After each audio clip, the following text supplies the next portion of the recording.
This is vintage, typical San Diego State UNLV. We've had games like this time after time after time. We've been fortunate enough lately to come out on the winning side. Coach Fisher made it clear that he wasn't going to use the timeout. He told me to go get the ball, call for a ball screen, and make something happen. And they've been playing the ball screen pretty hard all night. And I knew if I faked right, went left, they would bite on it most likely. And that's what I did. Saw an open lane and went for the floater. What is the idea of turning around and having to deal with Jimmer tomorrow? I think that the adrenaline will take care of that. UNLV always does a great job of getting everything out of me and my teammates with the pressure and pressing. But just to have another opportunity at a team that beat us twice this year will be great motivation enough to play at a high level. Can you guys talk a little bit about that possession that the Rebels had? You guys were able to steal the basketball on that lob pass. Coach Fisher knew that they were going to do the lob pass. You know, they heard us on it once before early in the game, and Coach just told us to watch it. And a good thing, you know, Chase Topley deflected it, and Malcolm got a piece of it, and, you know, we just came down with the rebound. DJ, against Colorado State, you said you weren't necessarily looking to score, but nobody came to you, so you went and shot it. In this particular instance, were you looking to take the final shot? I was definitely looking to score against Colorado State. But this time around, yeah, I wanted the ball in my hands once again. And I just had to make a read, whether it feels to give it up or to take the open shot. And I saw a little open space, and I just took it.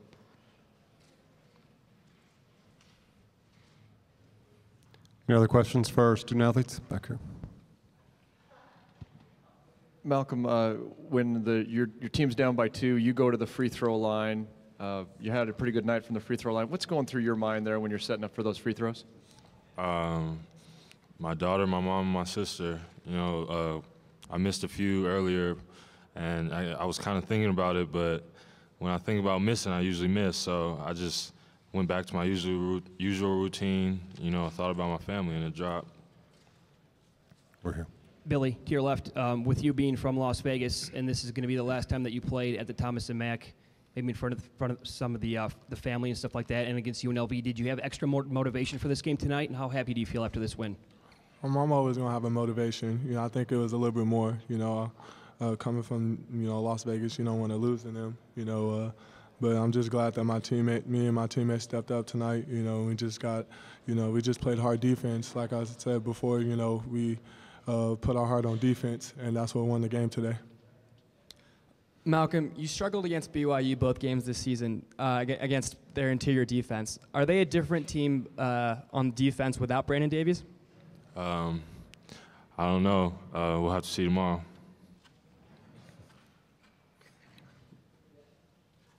Very nice. Billy, you over here, you played Jimmer on defense. You guarded him and did a pretty effective job for the most part. He went for 52 tonight, obviously. You saw him. Can you give your thoughts on what you saw of him tonight, especially in that first half? I know you guys were there watching, and then facing him again tomorrow. He's just amazing. You know, it's just impossible to stop him. You only can contain him. You know, we're just going to try to go back to our game plan and see what we did wrong.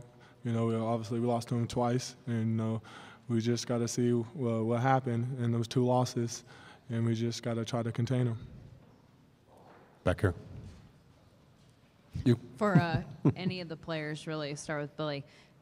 Is there anything that you can pinpoint from your earlier games against BYU that needs to be different tomorrow in order for the outcome to be different? You know, the first game at BYU, they kind of ran us off the floor. You know, out rebounded us. And the second game, you know, we just got to we let them get wide open shots. We kind of contained Jimmer, but we just left other people open. So this time we just got to, you know, hopefully, we just got to, like I said, go back to the film and see what we did wrong and just capitalize on that. I would say try and not let them make 14 three-pointers again. just defend, not have silly turnovers, and just play hard. Coach over here, I know obviously tonight's you're in your forefront. In these previous two games, your thoughts were on the opponent at hand, but was your team, did they want this shot at BYU? Could you sense that they were really looking forward to trying to play BYU one more time this season? Absolutely not. We were preparing to play a terrific team, UNLV, that we had beaten twice, and both games had gone down to the last 30 seconds. So our thoughts weren't, and they're not on BYU right now, to be honest with you. These questions tonight, our kids aren't thinking about BYU. They're thinking about 72-70 or 74-72 victory we got tonight. We'll have enough time, maybe enough time, 17 hours before we tip off. We know who will play tomorrow, but right now none of us, including me, are thinking about Jimmer or Dave Rose or any of them. Coach, how do you think the guys are fatigue-wise? You had the 12-point lead, and they came storming back. There was a couple of layups. Do you think that fatigue was a factor at all in the second half, and how do they feel? I think good players from UNLV was a factor in that. Every game across the country, people have double-digit leads. That means nothing. We played a really good team who can score in bunches like we can, and they did that tonight. We helped them a little bit with some turnovers, but they created the turnovers. So I don't think fatigue was a factor. The only guy that played 40 minutes was DJ. And our minutes were no different than their minutes, to be honest with you. And DJ asked me yesterday before the first game with Utah. He said, "Are you going to sub me out?" I said, "Probably." "Why?" He says, "I wish you wouldn't." If he had asked me tonight, "Are you going to sub me out?" I would have said, "Probably not." And I'm glad I didn't.